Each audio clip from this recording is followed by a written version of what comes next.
Good morning, students. I am Reema Gupta. This is your Hindi class. First chapter हम लोगों ने पढ़ा एक किरण आई छाई and after this our second chapter is हम किसके फूफा जी हैं. ठीक, तो आइए हम इस चैप्टर की कहानी सुनते हैं. बड़ी ही दिलचस्प कहानी है जो कि हम पढ़ते हैं, उसके बाद हम इनके क्वेश्चन आंसर वगैरह सॉल्व करेंगे. तो आइए शुरू करते हैं. पाठ परिचय में आप अपने सबसे चालाक समझने वाले फूफा जी से जब एक ठग ने उन्हें ठग ली, तब उन्हें समझ में आया कि हमें समझदारी से काम लेते हुए किसी अनजान व्यक्ति पर भरोसा नहीं करना चाहिए. एक गांव में राम बुझावन सिंह रहते थे. वे अपने को गांव भर के सबसे चालाक समझते थे. में सबसे ज़्यादा चालाक समझते थे. दिन भर लोगों को अपनी चालाकी के किस्से सुनाते रहते थे. एक बार उन्होंने सोचा कि क्यों ना कहीं घूम आऊँ, लोगों पर रौब पड़ेगा. उन्होंने क्या सोचा कि क्यों ना कहीं घूम आऊँ, लोगों पर रौब पड़ेगा. उन्होंने सोनपुर मेले जाने का निश्चय किया. एक सप्ताह पहले से घर पर उन्हें मेला जाने की तैयारी में लग गए. वे स्वयं बड़े ही उत्साह से मेले जाने की तैयारी कर रहे थे. ज़रूरत की कोई चीज़ छूट न जाए, इसलिए वे सारी तैयारी अपनी देख रेख में करवा रहे थे. उन्होंने अपनी पत्नी से सारे अच्छे अच्छे कपड़े लाने को कहा. पत्नी ने आश्चर्य से पूछा, अरे मेले में 2-4 दिन ही तो रहना है, आप सारे कपड़े ले जाकर क्या करेंगे? वहीं रहने का विचार है क्या? ऐसा सुनकर राम बुझावन सिंह को बहुत बुरा लगा. उनको लगा कि ऐसे उनके जैसे चालाक व्यक्ति को कोई समझाए. उन्होंने अपनी पत्नी को डांटते हुए कहा, तुम नहीं समझोगी मुन्ने की माँ, अधिक कपड़े पहनने से लोगों पर रौब पड़ता है. लोग मुझे धनी आदमी समझेंगे. मैं सुबह पहला कपड़ा, दोपहर को दूसरा और शाम को तीसरा कपड़ा पहनाऊंगा. लोग मुझे बड़ा आदमी समझकर प्रणाम करेंगे. कुछ देर रुककर उन्होंने कहा कि खाने का कौन कौन सा सामान बांधना है, याद है कि नहीं?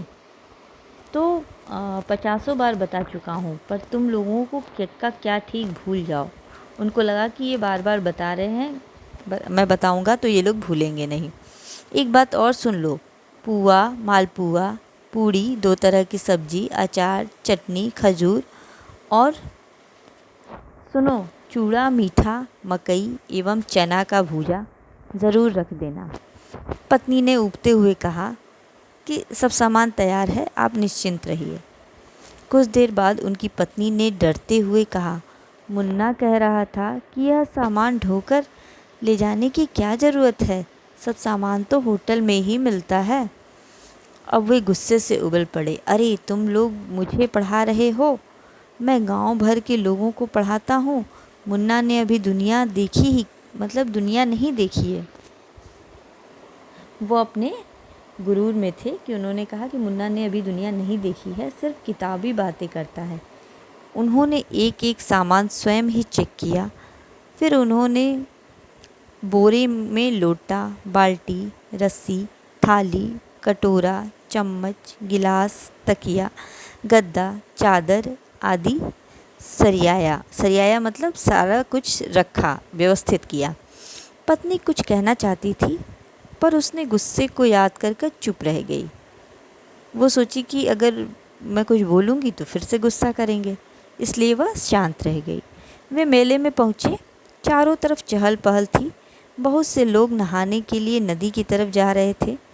उनके सिर पर एक बोरा, पीठ पर गठरी, एक हाथ में बक्सा और एक हाथ में झोला था. सामान के बोझ से परेशान थे. वे धीरे धीरे चल रहे थे. इतना उन्होंने सामान बांध रखा था कि वह धीरे धीरे चल रहे थे. तभी अचानक 18-19 साल का एक सुंदर लड़का उनके सामने आकर पैर छुआ, बोला, प्रणाम फूफा जी. वे अचकचा गए, मतलब कि वो घबरा गए और सोचने लगे कि फूफा जी, उनको तो कोई साला ही नहीं है, इसके लड़के को कभी देखा नहीं. फिर फूफा जी कैसे? वे कुछ पूछते कि इसके पहले वह लड़का मीठे स्वर में बोल पड़ा, मैं समझ रहा हूँ कि आप मुझे पहचान नहीं रहे हैं.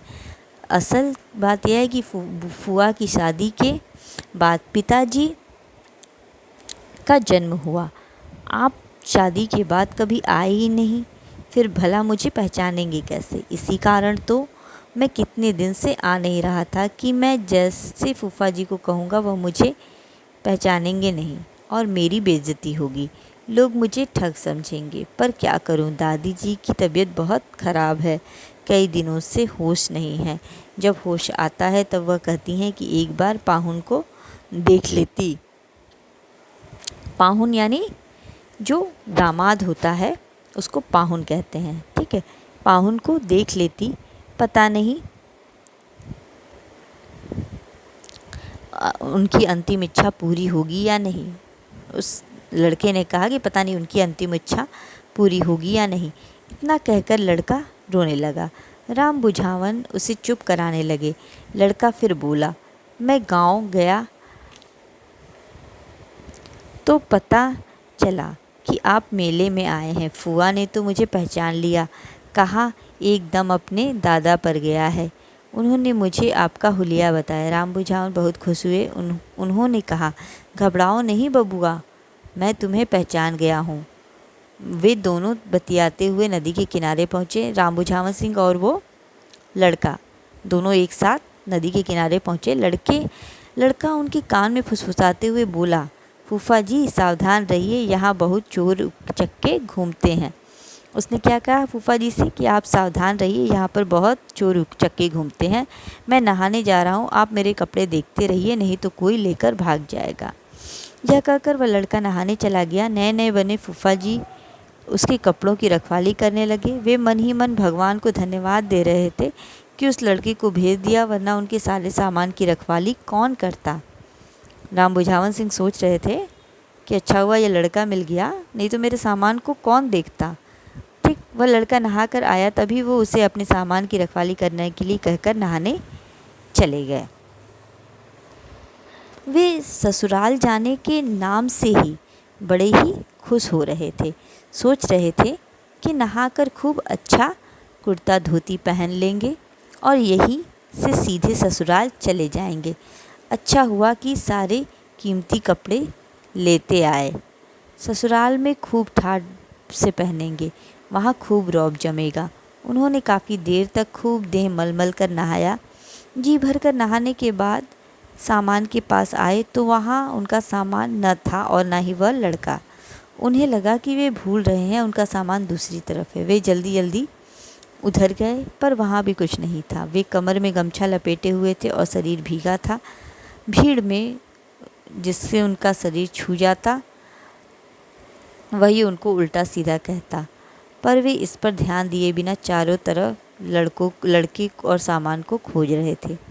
लोगों ने उनकी राम कहानी सुनकर समझाया, अरे वह कोई ठग होगा, तुम्हारे साले का लड़का वड़का नहीं, वह अब नहीं मिलेगा। मेले में बहुत सारे ठग घूमते हैं। पर उनको विश्वास नहीं हुआ, उनके जैसे चालाक व्यक्ति को कोई ठग सकता है। वे हाथ जोड़कर लोगों के झुंड में आगे खड़े हो जाते और रोनी आवाज़ में कहते, ए बबुआ, इनमें से हम किसके फुफ्फा जी हैं? झुंड में लोग हंसते, कुछ झुझलाते। लड़के उन्हें धक्का मारकर आगे बढ़ जाते। वे फिर दूसरे झुंड के सामने हाथ जोड़कर रोनी आवाज़ में कहते, ए बबुआ, हम इनमें से हम किसके फुफ्फा जी हैं? झुंड में कुछ लोग हंसते, कुछ झुंझलाते, कुछ धक्का मारकर आगे बढ़ जाते। वे फिर तीसरे झुंड के सामने जाते और वही कहते कि ए बबुआ, हम किसके फुफ्फा जी हैं। ठीक है, तो इस कहानी से हमें यह शिक्षा मिलती है कि हमें कभी भी खुद को ज़रूरत से ज़्यादा चालाक नहीं समझना चाहिए और अपने घर के लोगों की कही हुई बातों को अवश्य ध्यान में रखना चाहिए।